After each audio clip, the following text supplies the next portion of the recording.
Živjo, sem Matej Cepin in poslušate 33. epizodo podcasta Goreči grm.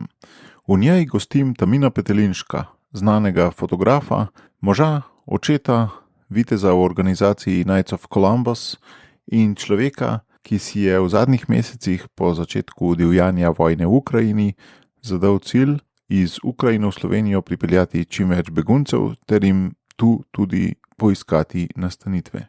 Pri Taminu me najbolj navdušuje njegova pot. Spoznala sva se namreč že daljnega leta 1994, ko sva bila še srednješolca. Takrat je bil izrazit samotar. Govoril ni veliko in tudi zanimali so ga čisto drugačne stvari, kot so nas zanimale večino ostalih. Danes, po nekaj manj kot 30 letih, pa je postal pravo nasprotje takratnega srednješolskega Tamina.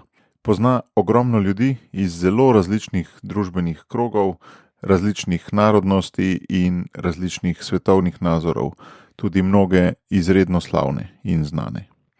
Zdi se, kot da se z vsakim od njih potrudi zgraditi edinstveni odnos, ki ob naslednjem srečanju ostaja še vedno enako živ, kot sta ga pustila prejšnjič. Zgovoren pa je tudi podatek, da je nekaj zadnjih let, z izjemo koronskih, na svojem vrtu v Dobrem polju organiziral vsakoletno srečanje prijateljev in teh srečanj se praviloma udeleži 3-mestno število ljudi. Kaj je botrovalo tej transformaciji iz samotarja v enega najbolj odprtih ljudi, kar jih poznam? Verjamem, da je imela pri tem ključno vlogo tudi srednješolska mladinska skupina, imenovana Družina Podplutba. To pa zato, ker je zelo podobno ta ista skupina v istem času delovala tudi name. Seveda pa je Tamino svojo tam pridobljeno držo odprtosti gojil tudi skozi vsa nadaljna leta. Kot vedno bom vesel vaših odzivov na matej@socialna-akademija.si in pa na Facebook skupini Goreči grm. Zdaj pa gremo kar v akcijo. Že veš, kaj je tvoj edinstven prispevek k boljšemu svetu in kako ga udejanjiti? V podcastu Goreči grm razkrivamo močne zgodbe tistih, ki že živijo svoje poslanstvo, zato da lahko ti najdeš navdih, prepoznaš svoje goreče grme in pogumno stopiš na novo pot. Živjo, Tamino, dobrodošel v mojem podcastu. Živijo, Matej. Lepo te je videti tukaj. Naj povem kar, da sva dolgo 10-letna prijatelja in da si bil na spisku že od samega začetka, ampak sem ti res hvaležen, da si po dolgem in napornem prepričevanju se mi pridružil. No. Sem okleval in zdaj sem tu.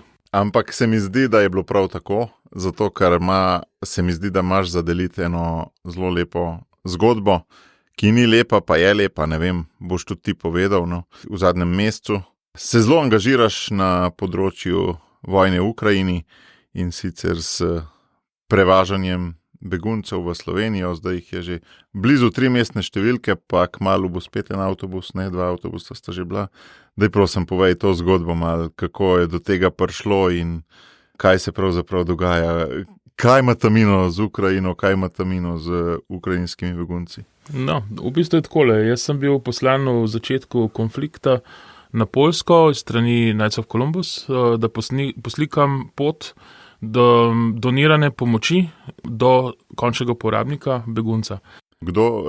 Kaj je ta organizacija, pa kdo je to doniral, da bojo? Ja, v bistvu to je ameriška katoliška organizacija, ki se ukvarja po eni strani z zavarovanji, po drugi strani pa dela velika humanitarna dela po celem svetu. Predvsem pomagajo kristjanom v stiski. In oni so v bistvu rabili na nek način dokumentacijo tega, kako njihova pomoč najde končnega kupca. Ja, seveda, da bi donatorji še bolj verjeli, da gre stvar v prave roke. In ti si za njih že velikrat delal, ne? Moj prvi projekt za Knights of Columbus je bil v Washingtonu, ko sva šla tja s Petrom Škrlepom, s kolegom, fotografom, in sva poslikala mozaik Patra Marka Rupnika, ki ga je postavil v muzeju Janeza Pavla II. To je bil zelo velik projekt. Očitno so se zelo navdušili nad tabo, ne? Ker so te pol še zelo velikrat Ja, tam sem spoznal lastnike mozaika, ki so me vprašali, če fotografiram tudi kaj drugega, poleg mozaikov, pa sem rekel, da v bistvu mozaikov ne prav pogosto, ampak da sem radni fotograf našega predsednika, kar jih je zelo razveselil in spodbudil, da so me angažirali poskusno za prvi projekt. To je bilo očitno dobra referenca, ne? Ja, to je zelo dobra referenca v svetu. V Sloveniji na to malo drugače gledamo, ker pač imamo občutek, da je treba vsako stvar zelo posploševati in v bistvu zelo negativno vzeti. V svetu pa vsak projekt, ki ga delaš, je vreden nekega spoštovanja. To je bil Pahor v bistvu takrat, ali kaj? Ja, katerega uradni fotograf si bil? Tako, takrat sem še vedno uradni fotograf od našega predsednika, sem pač redno zaposlen na STA-ju in imamo z njimi pač pogodbo, to delamo že 12 leto. No in to je bil že kar, očitno en nati projekt za te viteze, ne?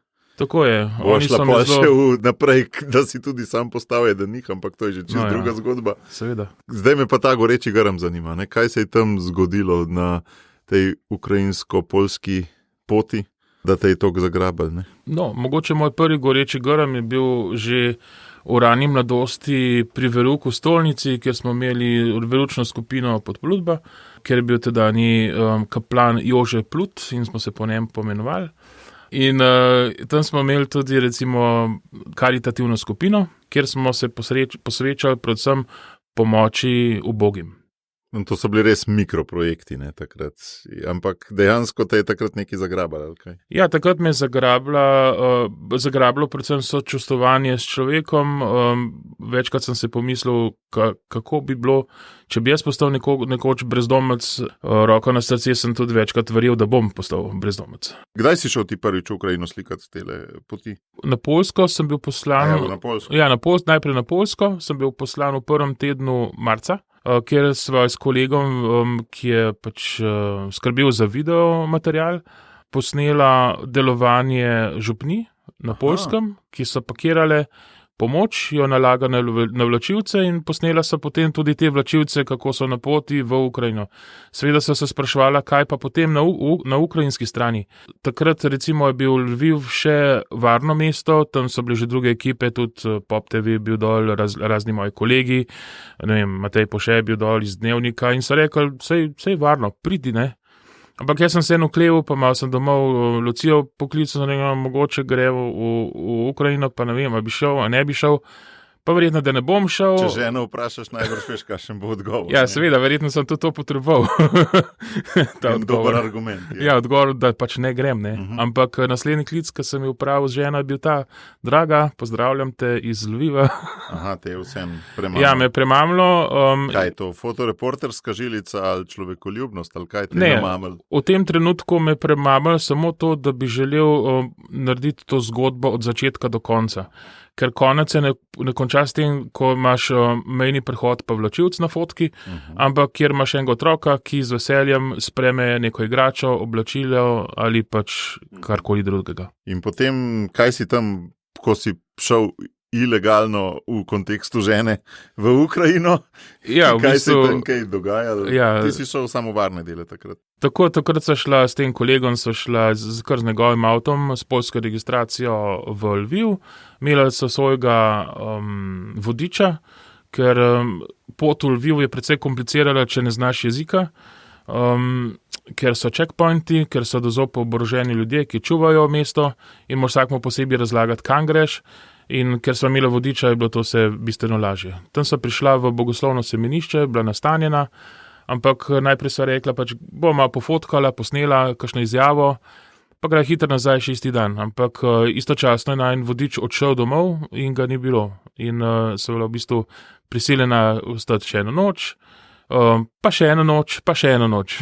In koliko se ti je pol izlet zares podaljšal? V bistvu se je zelo podaljšal izlet.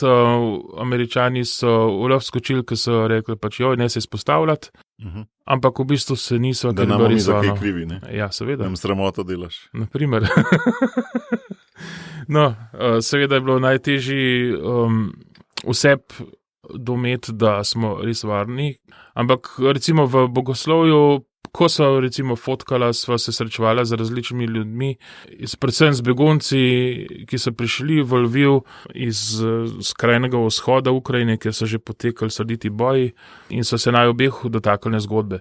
Predvsem pa so razmišljali, kaj bo s temi ljudmi, ko pridejo čez mejo nazaj, oziroma v Evropsko unijo. Nekaj organiziranega prevoza je bilo, ampak ko se ta zabaše, ga ni več. In potem so na mejo prihajali ljudje, ki so preprosto ponujali svojo pomoč s prevozi, ampak pač nekateri so bili registrirani, velika večina pa ne. Malo je tvegano, komu se pridružiti. Ja, seveda, veliko je pač te trgovine z ljudmi. O prihodu meje je velik riziko, komu zaupati. O povratku domov v Slovenijo sem razmišljal, kaj bi lahko za te ljudi naredili, ki so v ta trenutek še v Lvivu. In sem pač prišel na idejo, kaj če bi najel avtobus. Zdaj za avtobus, to je kar recimo velik strošek. Ampak sem zato vprašal moje kolege v Ameriki, kaj če bi jaz organiziral avtobus, a bi mogoče vi lahko kaj premaknili. So rekli, lej, ni problema. Koliko od 1 do 5 so bili navdušeni? 6, 7. A res? V bistvu so rekli, to potrebujemo, to je rešitev. Kako se pa oni tam odločajo? Se to eden, ki donira? Ali imajo kakšen svet in to traja par dni, da se odločijo? Ne, jaz sem v bistvu istočasno, ko sem postavil vprašanje po WhatsAppu, sem dobil naslednjo minuto odgovor, seveda. Ampak očitno si pravi osebi postavil vprašanje. Jaz pač dobro poznam celo upravo in so primnajta in ljudje, ki jim res lahko vsakmu zaupam in imam zelo dobre odnose z njimi. So dobri ljudje, no. Potem si začel z organizacijo. Tukaj je bilo pa več dela, če sem te prvo razumel, kot si na začetku mislil, ne? Ko začneš eno stvar, od začetka je vse težje, kot pa, ko je že tretja runda, ne? Se še učiš na svojih napakah, na svojih nezmožnostih. Povezave še niso vzpostavljene. Ja, jasno, jaz sem moral najprej dobiti avtobus in da bi nekdo zaupal enemu fotografu nek prevoz z neke meje, z nekimi begunci. To je zelo težko, no, da bi mi avtobusa zaupal, ker pač jaz sem fizična oseba in zato sem prosil najprej za pomoč mojega prijatelja Toneta Rodeta iz družine, ker imajo agencijo Trud, če bi oni lahko zrihtali avtobus, on je zastavil dobre besede zame in sem na ta način dobil dobro povezavo do Steklačič avtoprevoznikov. Oni so rekli, ni problema, bomo peljali, potem pa sem se povezal tudi Slovensko Karitas in oni z mojimi vitezi in smo nekako skupaj sprovedli prvi prevoz. Kako pa, da je celjska Slovenska Karitas v igri, da ni cela slovenska, ampak sam škofijska? Dobil sem informacijo, da celjska Karitas premore enega zelo pomembnega in zelo, zelo marljivega človeka. In to je Matej Pirnat, moj novi prijatelj in partner v tej zgodbi. Se mi zdi, da brez njega bi bil ta projekt lahko tudi usoden po svoje. Praktično si ne predstavljam niti enega prevoza brez njegove pomoči. In potem, kaj je bilo treba še vse organizirati? Ja, prvo nastanitev tukaj v Sloveniji? No, kar se tiče prevoza, je bil moj prvi osnovni pogoj to, da imam na avtobusu nekoga, ki lahko zdravstveno pomaga človeku, ki je v neki stiski. Ker nisem iz Slovenije ali iz Ukrajine? Ja, dobil sem ga, jaz sem do zadnjega trenutka sem bil prepričan, da pač avtobus ne bo šel, ker nimam zdravnika. In vse sem stavil na to, če dobim zdravnika, če se to zgodi, ok, gremo. In v zadnjem trenutku praktično sem dobil klic od moje sosede Elene, ki je tudi ukrajinskega izvora, je rekla, jaz imam eno prijateljico, ki je v bistvu porodu Ukrajinka in jaz v Sloveniji zdravnica. Ne? Win-win, dvojna zmaga. Sem imel na ta način prevajalko in zdravstveno oskrbo. Ker so veliko molitve potrebno? Ali? Ja, tudi molitve in proste predaje, se rekel, pač Bog tlele, pa moraš ti malo pomagati. Pa se to isto. Ja, seveda je to isto. To je molitev. Seveda je molitev. In dejansko so se marsikakšne stvari toliko poklapale, toliko povezale, da smo lahko speljali že vsaj prvi avtobus, da je to neke vrste dokaz, meni bil osebni dokaz, da Bog je zraven zelo prisoten. Ker bi bilo lahko tudi tukaj je grdo reči, no, mal ega, v smislu, veš, saj ne veš, koliko zares pomagaš, kdo bo zares prišel in tako naprej. Ja, ne, ja. ampak si rabo najbrž tudi ti potrditev, pa izročanje, ne, v Ja, smislu, seveda. a si prišel kdaj do točke v ne, lej bog. Če rabaš to nared, če ne rabaš, pa me pust primer. Jaz sem precej zoporen, pa precej siten, tako da sem kar precej sitnar v Bogu, tako da pa nam mogoče končno, ker je rekel, no, pa ti dan to zdravnico, ne ti bo. Ampak ne, predvsem pa nisem hotel svojega ega naprej in tudi pojavljanje v medijih v zadnje čase se mi zdi, da je velika skušnjava, da ta ego naprej stop, pač nikjer ne kandidiram. Za nobeno stvar se ne potegujem, nočem ničesar, je pa res, da včasih dobivam tako lepe, tako srčne zahvale prek Vibra, ker imamo tukaj to skupino ljudi, Teh ljudi, ki so v Sloveniji. tako, ki so v Sloveniji in so srečni, da so tukaj in to je največja nagrada in vse, kar potrebujemo. Tudi Slovenci nasploh, ne samo jaz. Kako je pa zdaj, ko bo tretji avtobus čez nekaj dni? Ja, zdaj že drugi avtobus, ko je šel na pot, je šel žal brez mene, je šla na pot samo naša zdravnica, Marija Zajvaj.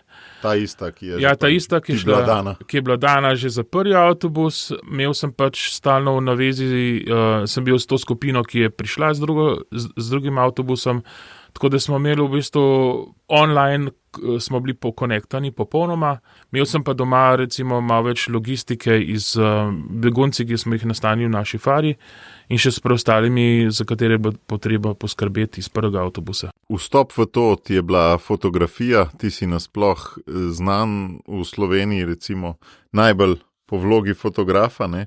Ampak midva, ki se poznava več kot 2/3 najnih življenj, najbrž ne, skoraj 2/3 najnih življenj, veva, da pri tebi ni bila fotografija nekaj, kar bi bilo zelo načrtno, ali pa kar bi bilo nekaj, kar bi ti šel v šolo, ali pa kar bi že od otroštva sanjal najbrž, ampak je prišla zelo tako po enih nenavadnih potih. Ne? Kako se spominjaš svojega prvega stika s fotografijo? Moj prvi stik s fotografijo je bil z maminim fotoaparatom, ki je v dijaškem domu vodila fotodelavnico, sem bil star 6 let.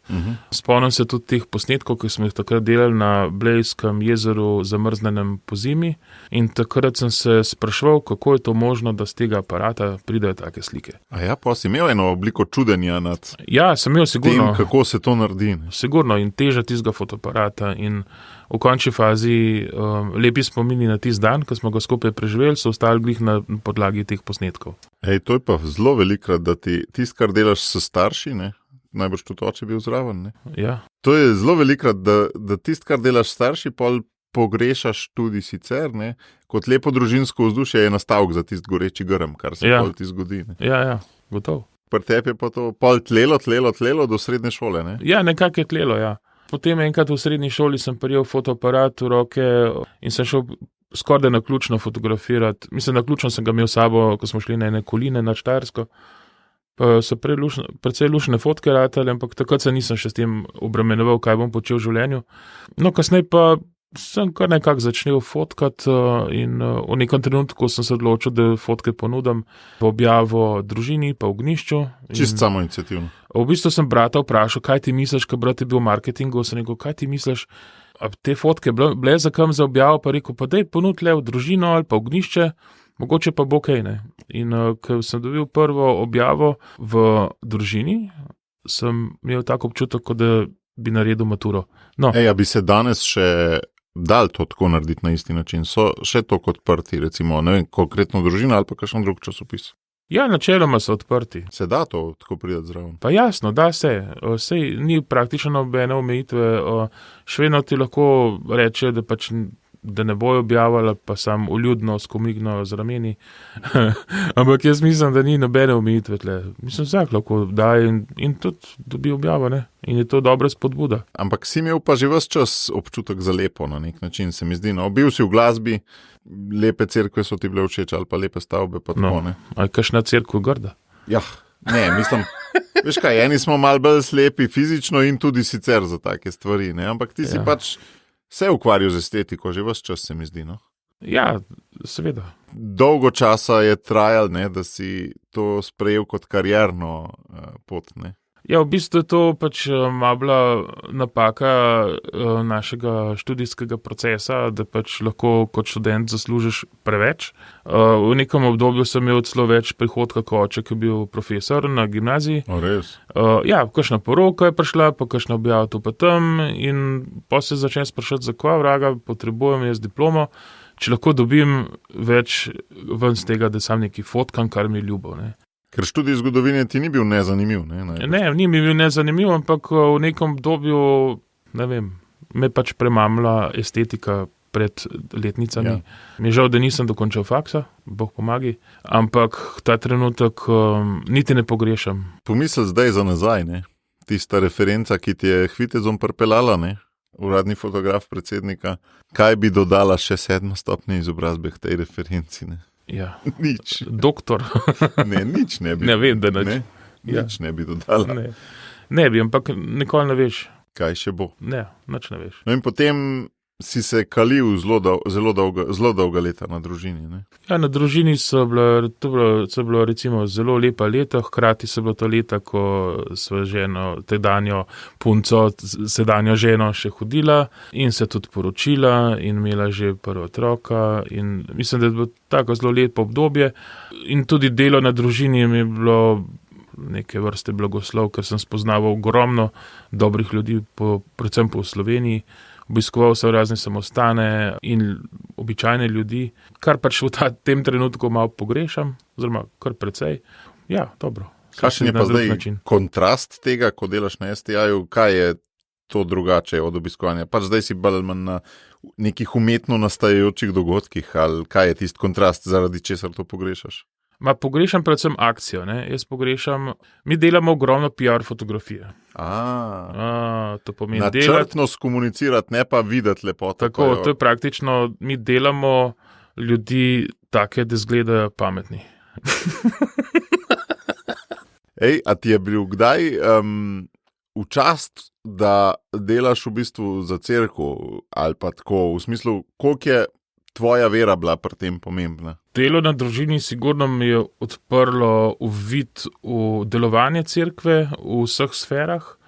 Tudi tistih, kjer raje ne bi vedel? V vseh sferah, tudi predvsem spomnim se lepih, ker pa sem se naučil od starejših ljudi, da je treba težave čez rame vršt in zato prav načrtno gojim lepe spomine na tisto obdobje. Ker tiste malo, pač vsaka služba prinese tudi temne stvari, tudi če delaš po moje v Vatikanu z relikvijami, po moje slejko prej nabašaš na en problem. Hudiče povsod. Ja, no, seveda. Sam se moraš vsak dan odločiti, da se ga losaš.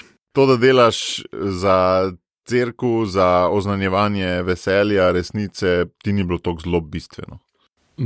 To je pa zdaj provokacija. Zelo mi je bilo pomembno, da delam za oznanjevanje in zelo mi je bilo pomembno, da se cerkev mladi, da se spodbuja mlade, predvsem mlade družine ali pa recimo najstnike v končni fazi k iskanju Boga.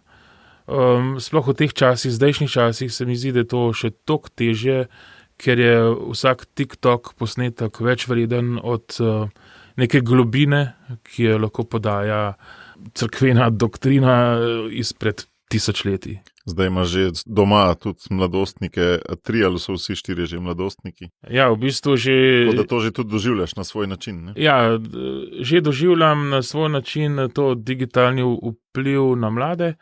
Sicer moram potrkati po svojem lesu na glavi, da smo uspeli omejiti uporabo mobilnih telefonov na ta način, da sta ta velika dva dobila šele v času covida, to pomeni 8. razred, sta šele dobila smartfone, v svojih računalnikov niso imeli niti, tako da na nek način sva ženo uspela otrokom omogočiti saj malo več malo več analognega otroštva.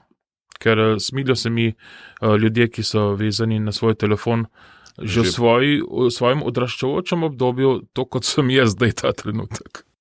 In kako bi pa na zelo kratko opisal ta vpliv, česa jih oropajo digitalni mediji današnje mlade, recimo tvoje otroke? Ali jaz mislim, da digitalni mediji lahko prinese ogromno dobrega, če znaš ta prave kanale otrokom ponuditi, ne. Zdaj, vabljivo je itak tisto, kar je malo na meji z dovoljenim, do tega so itak nagnjeni otroci in to je v bistvu tudi neke vrste odraščanje in nekako do neke mere.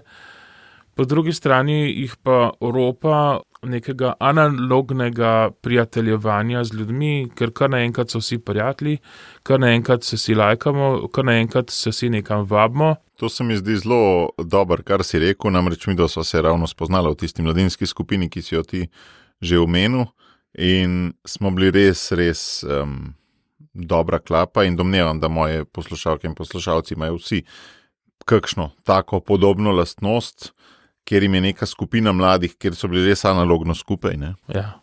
Ponudila eno varnost, eno drznost.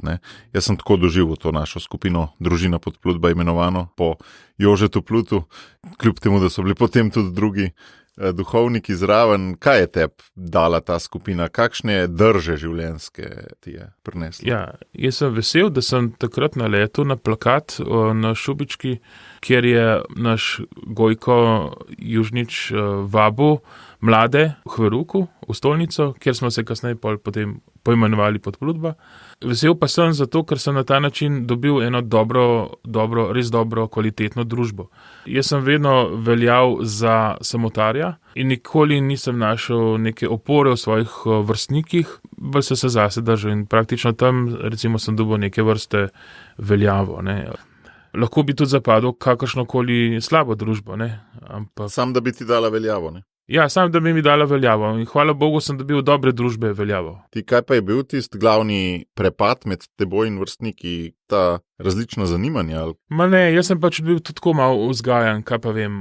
Ene parkrat sem šel na ulico, ko sem bil majhen, pa so me pretepali, pa nikoli več nisem šel na ulico in potem sem bil doma, pa sem vadil klavir, pa to je bilo to. Pa zbiral sem minerale, pa starši smo hodili na lepe izlete. To je tista estetika, o kateri sem govoril. Ja, minerali, lepi narava, izleti. Lepi odnosi. To, da nekdo omenja iz svojega otroštva, je malo čuta za estetiko. Ja, gotovo je. Pa lepo smo se imeli nasploh, tudi z bratom so se super imela. Bili smo neka mikrocelica, recimo, sredi sveta. Ampak takrat itak ni bilo računalnikov, ni bilo še mobilnih telefonov. Praktično, če se nisi podal v neko družbo, si pač bil sam. Sredi sveta in tudi sredi mesta, direktno na Kersnikovi, skoraj čisti, strogi center. Ja, na K10, ne na Ljubljane. Ja, res je, ampak zdaj si pa zelo širše znan kot podeželan. Ja, zdaj sem pa podeželjan, iz centra Ljubljane sem se preselil 15 let. Ampak morava pa to povedati, ti nisi bil centraš, ti nisi bil prebivalec centra Ljubljane, ki bi zelo znal kmečka upravila delati pa to. Ti si bil res tak iz centra Ljubljane, ki je hodil v galerije, ki je zbiral minerale, ki je tako, ti nisi bil tak, ki bi že skozi vedel, da se bo na podeželje preselil. Ali kako, v bistvu je tako, da mi smo hodili s familijo na počitnice k moji teti na Štajersko, teti Števki in Frančku. Tam po en stran sem recimo teden do 14 dni na leto res užival naravo. Kaj te je fasciniralo pri tej naravi? Ja, pri naravi me je najbolj fascinirala tišina, lepe barve, jabolka, ki so zorela, jabolka, ki smo jih potem nabirali v velike vreče in so tiste vreče stale v senci, se hladile. Vse to je kasneje tudi predstavljeno na mojih fotografijah, zdaj ta trenutek imam glih eno sliko v misli, ker po mojem nanjo nisem že 20 let pomislil. V bistvu so bili to lepi občutki podeželja in ljudi, ki so tam živeli z vsemi posebnostmi. Zdaj si tako govoril, da bi ti večina ljudi rekli, mogoče, da si bil sanjač. Ja, bil sem sanjač, to je pa dejstvo in še vedno sem zasanjan. Ampak to je tako kot negativna konotacija velikrat, ne? Ja, ampak se je negativno. Ampak ti si ravno to skozi eno transformacijo obrnil v svojo fotografijo na nek način, ne? Ja, sigurno. To je sigurno. Ampak jaz sem recimo na podeželju sem hodil na podstrešje od moje tete in tam je bila vedno zakladnica starih predmetov in tam sem se recimo nad zgodovino začel naduševati. In karkoli sem premaknil, se je nekaj vsaj 200 let starega pokazalo na plano in vsakič, ko smo odhajali iz tega obiska, sem vsaj za en predmet prosil teto, če lahko to pa vzamem. A to tudi lahko vzamem. In kako je pa bilo to odgovorjeno? Ja, vedno, ja, lahko, kakšno stvar sem moral pa pustiti za drugič, ampak zdaj imam praktično doma, imamo že eno celo zbirko starih reči, na katere smo zelo navezana, pač ne tako materialno, pač lepe spominjava na vsak. No in ko sem bil jaz majhen, recimo za Božič, sem si zaželel kmetijo, maketo kmetije. Aha. In moj oče je recimo bil iz kmetov in se preselil v mesto, da bo njegova družina meščanska in da bom jaz meščan. In kaj hujšega, da sem si jaz zaželel kmetijo. Ti si vse njegovo delo negiral, ne? Ja, v bistvu je bilo to neke vrste uporništva, zato ker sem imel dobro izkušnjo iz podeželja z teh obiskov na Štajerskem. In sem potem dejansko dobil pod smrečko od Božička eno veliko maketo kmetije. Wow. In zdaj imam praktično... Se pravi, oče zmogel iti čez to. Ja, oče je zmogel iti čez to, čeprav verjetno so mu zobje škripali, ampak sej Ti rajš maketo kakšne katedrale ali pa dobro, česa, ali pa kaj? sej Božiček dal, sej ni oče. Ej, kakšen lik je pa bil tvoj oče, kako ga zdaj vidiš, je že kar nekaj let, kar je umrl? Ja, letos mineva že 18. leto, odkar je moj oče pri Angelih. Okoli njega so zbrani vsi, ki so kasneje umrli in so zdaj z njim in sem prepričan, da zdaj le gor pijejo kofe in se nama dol smejijo in naj jo čakajo. Praktično z njegovo smrtjo sem nekako dojel, da to ni konec in skoraj nobene smrti od takrat več naprej ne jemljem tako resno, ker sem več kot 100%, da to ni zadnje snidanje. Si pa imel kar veliko nekih darov, ne? Kot mladostnik seveda veliko zapletov z očetom, je bil vsem druga šola, se mi zdi, ne? Ja, seveda, moj oče je bil mičko starejši, okoli 50 let je bil star, ko me je dobil. To pomeni, ko bi on moral že počas počivati, pri recimo 65 letu je imel doma enega razbojnika, ki se je upiral in je hotel vaditi klavirja in je poslušal heavy metal. To sem pač bil jaz, ne? Pa ok, tudi moj brat. In praktično začetem sva bila do enega mojega 8. leta v blazno tesnih stikih. Zelo so se čutila, potem pa nekako je pa šla puberteta in je to najedala malo narazen. Jaz tudi sam po sebi nisem bil vzgajan, da bi sam odločil, kam bi šel rad, po kateri poti bi rečel, ampak so me v bistvu usmerjali. In bolj, ko sem videl, da pač moj študij ne bo moja pot, težje je bilo doma. Aha, že v času študentskem. Ja, seveda. Tako. Ampak sem pa vedno, recimo, iskal med njegovimi prijatelji in pri njemu tiste življenjske modrosti in kjerkoli sem imel priložnost, sem prisluhnil njegovim generacijam in tudi, ko je on šel, sem še vedno iskal njegove generacije. In tudi zdaj, ko srečujem starejše ljudi, čutim eno veliko ljubezen do njih. Doživljaš, da si izrastel iz tega ven ali si se mogel prav odlepati v enem trenutku pa jeti po svoje, v smislu na novo pot, zdaj bom pa jaz začel, ali si je vsem tako lepo mehko zrastlo vse skupaj?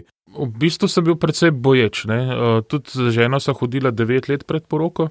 Jaz bi vsem mladim svetoval, da se poročijo po recimo 2 ali pa 3 letih skupne hoje.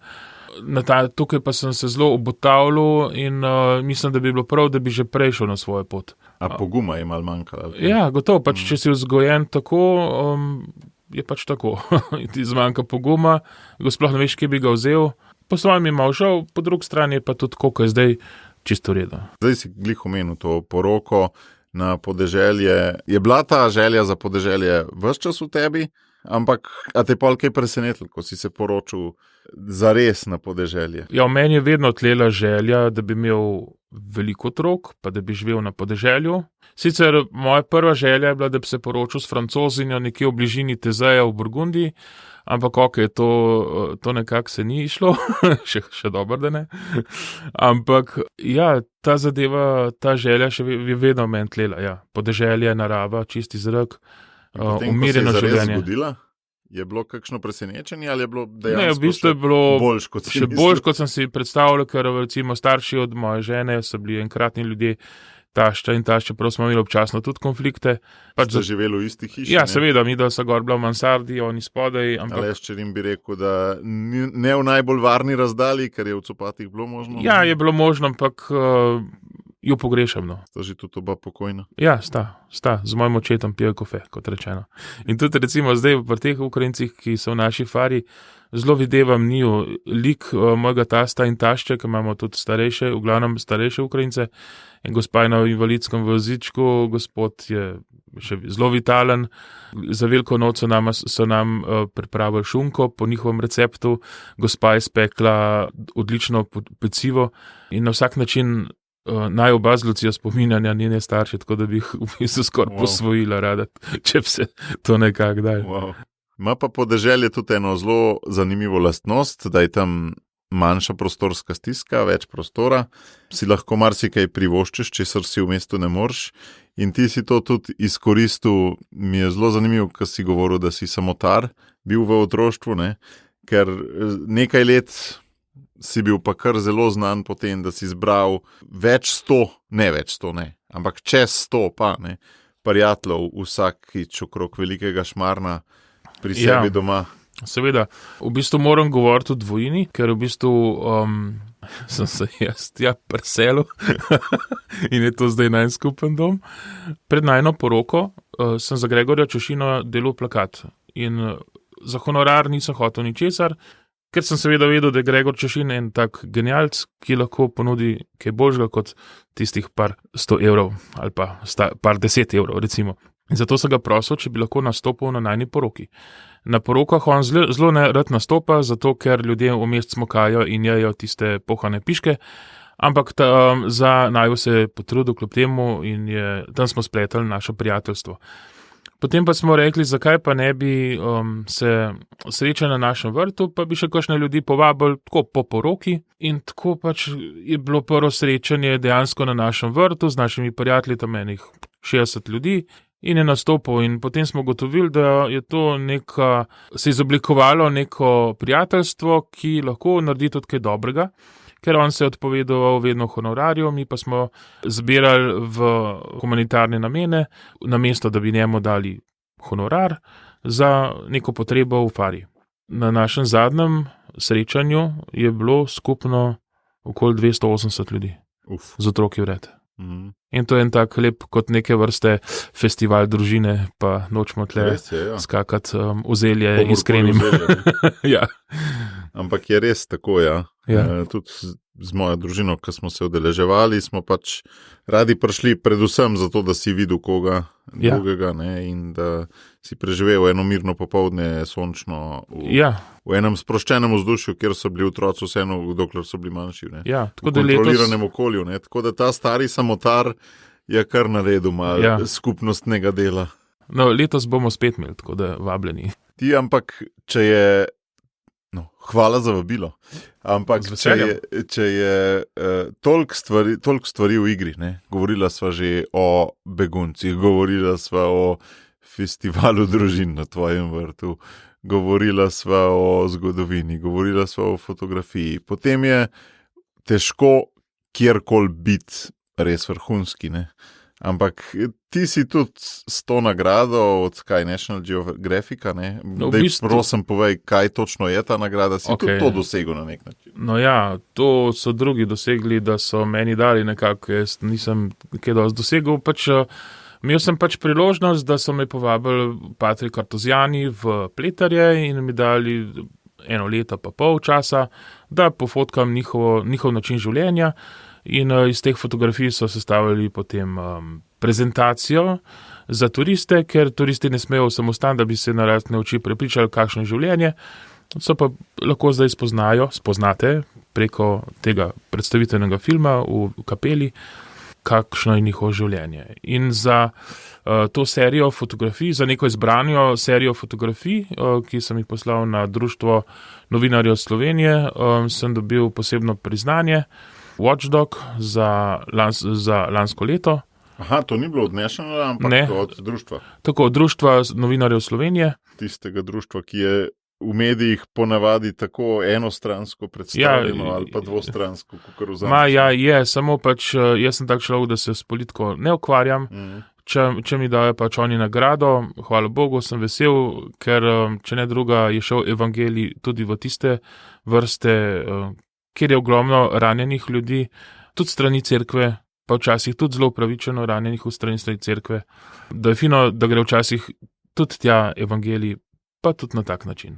Tudi recimo preko objave National Geographic se mi zdi, da je dobro, da je šla kontemplacija patrov v oči in misel bralca, ki v bistvu ne bi niti prestopil praga nobenega samostana. In kako je bil vrstni red dogodkov? Najprej je bila ta nagrada, pa pol National Geographic ali obratno? Ali ne obratno. Najprej si za Patreon. Najprej sem za Patreon naredil in potem si pa še ponudil. Pa sem pa National Geographic ponudil, sedaj Patri so najprej rekli, pač, da ne želijo nobenih objav.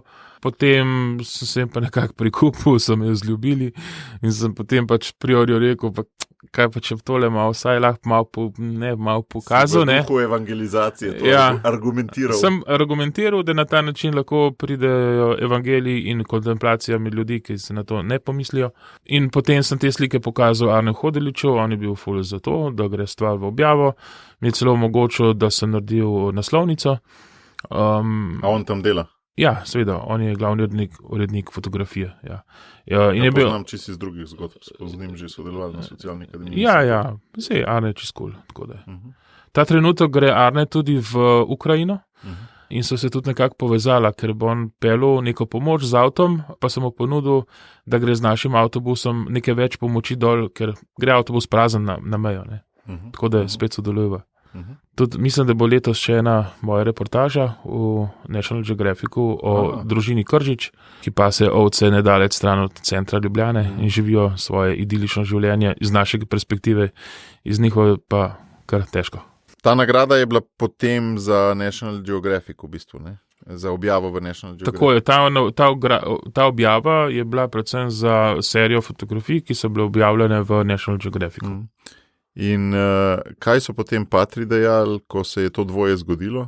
Najprej objava, potem še nagrada. Patri, ko so videli reportažo o National Geographicu, so bili zelo veseli. Tudi so bili veseli, da je bilo besedilo zelo korektno napisano. Koliko časa si porabil za tole? Leto pa pol si rekel, ampak če šteješ koliko obiskov ali koliko ur ali kako bi to štel? No, če bi gledal po dnevih, je bilo vse skupaj približno mesec pa pol delovni dni. Pač porabil sem skoraj vse vikende, pa kar nekaj dopusta. Ta tvoja res strast, koliko časa si pripravljen žrtvovati za kakšne take stvari, se mi zdi, da te poleg te tvoje osebnosti, žene naprej. In dajva zdaj še to zadnjo, bi rekel, poglavje pri te podpreti v zvezi s temi vitezi, ne?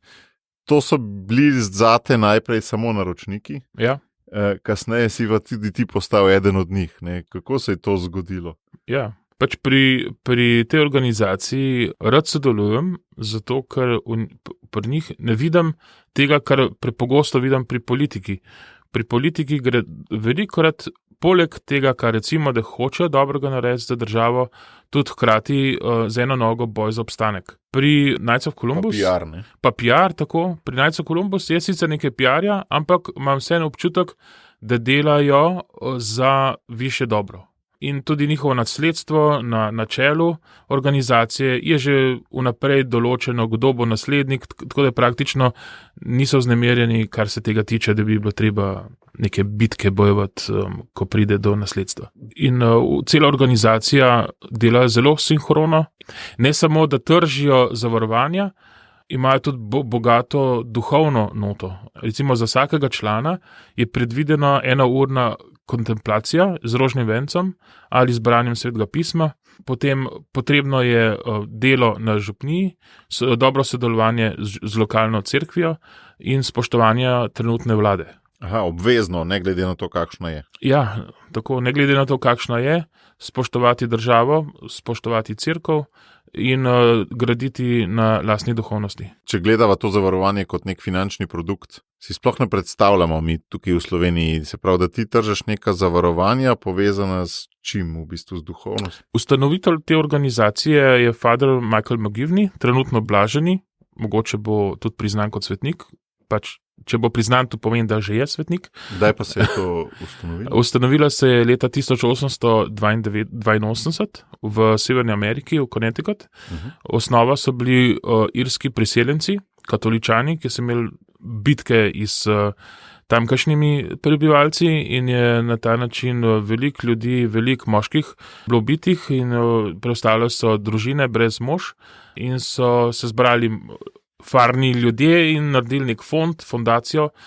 In ta fondacija se je kasneje preoblikovala v zavarovalnico za življenjsko zavarovanje. Ampak dobro, kako pa potem pride viteštvo zraven? Vitez je pa praktično vsak od njihovih članov, ki se aktivno vklopi v župnijska občestva. Aha, to ni neko, da te more nekdo nominirati. Ne, to praktično znotraj župnije obstajajo predstavniki vitezov, ki k sebi vabijo svoje zaupnike, s katerimi potem hodijo na duhovne vaje, molijo in delajo dobra dela. Ker nekateri drugi redovi so pa samo na bazi povabila, ne? Te viteški, ne? No, tudi jaz sem prišel na bazi povabila, ker sem jih zaupal. Jaz sem za njih delal že recimo 3-4 leta in v tem obdobju smo se dobro spoznali tudi z upravo in so v meni videli nek potencial človeka, ki mu lahko zaupajo. Jaz sam oseb nisem nikoli imel tako dobrega mnenja, kot očitno imajo oni v meni. No, in so me na ta način povabili zraven. K čemu te pa to nagovarja pri tvojem vsakdanjem življenju, recimo tvoje vere ali pa nasploh življenju? Moja žena je rekla, da ko sem postal vitez, bi se od tega trenutka naprej tudi moral obnašati viteško, kar mi včasih doma, dostikrat ne uspe. Mogoče se obnašam viteško, pa v bistvu zgleda zelo neviteško, ko vzgajamo svoje otroke in se deremo, da morajo sobo pospraviti in da mora biti posla zrihtana, pa domače naloge narejene. Ni vse v formi, ne? Ni vse v formi, pa če treba pogledati, kaj sem hotel s tem doseči nekako. In če otroka, ko je že v skibuckah v plundri na cesti, lepo povabim v sobo gor, da poslo sabo posprav in ga še lepo pošljam, to pač bi rekel, da sem primeren za socialno delo. Ampak po drugi strani pa se mi zdi, da je treba otroke vzgajati v neke odgovorne ljudi za skupnost. To je tudi neke vrste viteška držga, po moje. Kako pa vidiš iz vsega tega, kar sva povedala ven zdaj, svojo prihodnost? Kaj te čaka predvidoma v naslednjih letih, kje se nameravaš angažirati? Ja, tale begunska zgodba me je zelo pretresla in zelo v bistvu mi je dala misel, da praktično se lahko tudi mi znajdemo zelo hitro v tem tornadu besa. Praktično ne vemo, čigava žrtev smo, čeprav ta trenutek zgleda, da smo žrtev pač enega človeka. In ja, me skrbi. Sistem je prepleten, ne? Ja, seveda, sistem je zelo prepleten. Tudi sovražniki, ki se po televiziji kažejo, sovražniki v bistvu sploh niso. Dostikrat, ne. To predvsem vidimo včasih pri naših politikih. Propagande je veliko, ne? Ja, seveda. In žal sem pač tudi del tega aparata. No. Tako da tudi v tem smislu malo razmišljam o svoji prihodnosti. Kaj bi to lahko konkretno pomenilo? Boš postal veliki humanitarec? Ne, to ne, ker to pomeni še več intervjujev in to mi res ne odgovarja. Ker tle ne gre pri humanitarnosti, tudi če se spostaviš kot človek, ne gre za mojo zgodbo, ne gre za moj ego, ne gre za me kot Tamina, ampak gre za eno noto, ki je treba sprejeti, da pač treba pomagati celo človeku, ko je v stiski. Jaz recimo sem tudi šel na mejo pomagati pred 5 leti, ko je bil velik val migrantov, beguncev iz Daljnega vzhoda. So tam jabolko delil ne zaradi politike, ampak zaradi tega, ker so tam bili ljudje, ki so tisto jabolko potrebovali. In eni noči sem nastalo, mislim, da 6000 jabolk. In če sem s tistim jabolkom olajšal nek delček njihovega življenja, sem veliko naredil. Pika. In mislim, da bi vsak moral tako pristopati. Ne glede na to, kaj politika reče, ker se mi zdi, da najlažje je govoriti, kaj bi morala politika narediti, pa kaj bi moral narediti, pa tretji narediti. Sam pa gledaš v fotelju novice, pa malo šaltaš med kanali, pa vidiš, pač tam je bomba trešla, ok, kaj moram narediti, gremo dalje. Se mi zdi, da je prav, da gremo v akcijo. No. Recimo Sveti Jožef sigurno bil človek akcije, ne. In v tem oziru mi je in hkrati Marija, ne, ko je rekla, zgodi se, ne, sta mi oba v totalen zgled. Na politiko si pa kar mal jezen ali pa naveličan, ne, ali pa nekaj tasga, ne. Ravnodušni smo skoraj vsi Slovenci, ampak jaz mislim, da je škodljivo, da rečemo, da bo čas pokazal, kaj je prav, pa kaj ni prav. Jaz mislim, da ta trenutek potrebujemo neko korenito, močno potezo, kogarkoli že, naj se skaže kot dober voditelj. Nasploh, ne, je šibko vodenje, morda v evropskih demokracijah, kar en tak. Ja, jaz mislim, da v tem obdobju, v preteklem obdobju smo preveč delali na individualnih užitkih, kot pa na nekih nagradni skupnosti. To je recimo ena tema, ki sem se nalezel od tebe, Matej, ki zelo velikrat si govoril recimo o moji prisotnosti o gradni skupnosti in to težnjo želim usaditi v DNK najnih otrok, da skupnost ni to, da ti nekdo od otrok reče, zdaj ti bom pa pomil posodo, zdaj ti bom pa po tleh posesal, ampak da reče, zdaj bom pa jaz, nič ne reče. Zame sesalc pa sesa, sam po sebi, da nič ne reče. Pri solidarnosti ni trgovine, ne? Je težko izmenjuješ, ne?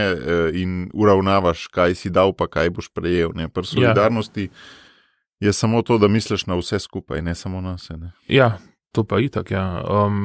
Recimo en zelo konkreten primer, če spet skočimo na Ukrajino, je bil klic enega človeka, ki ga sicer zelo cenim, a ne, pa mi je rekel, a lahko ti zame rezerviraš eno mamico pa enega otroka. Pa ni imel nič slabega s tem v mislih. Pa če rad bi gostil mamico pa otroka, ampak moj odgovor je bil, begunc ni človek, ko si ga ti lahko zberaš kot z police v trgovini. Ali pa kuška, ne? Ali pa kuška, dobro kuška, ampak ja, nekoga, ki si ga zberaš. Tam je človek, ki potrebuje tvojo pomoč, pa kakršen koli že je, če je to starček, če je to betežen, če je to slep, v končni fazi tudi, če je narkoman, če tam potrebuje tvojo pomoč in ti mu lahko pomagaš, mu moraš pomagati. Ne moš ti reči, zdaj pa bom jaz raje unmu te drugemu pomagal. Ja, vem, da je to težko, ampak je krivično tak pogled po mojem. No? Jaz mislim, da vsi, ki so ta trenutek na meji, oziroma ki se želijo v Evropo, jim moramo pomagati. To me spominja na prejšnjo epizodo, ko sva z Markom Zombadoro govorila o knjigi Ljubezen deluje. To je zelo taka navdušujoča knjiga, navdihujoča vsaj zame, ampak je samo knjiga. Ti si pa res tudi en tak, ki živi dejavno ljubezen. Morda v besedah se to ne vidi vedno, ampak v dejanjih pa vsekakor in sem ti res hvaležen, da se že skoraj 30 letja poznava in da sem že mnogo darovno od tebe prejel. Wow. Res hvala. Hvala tudi tebi, Matej.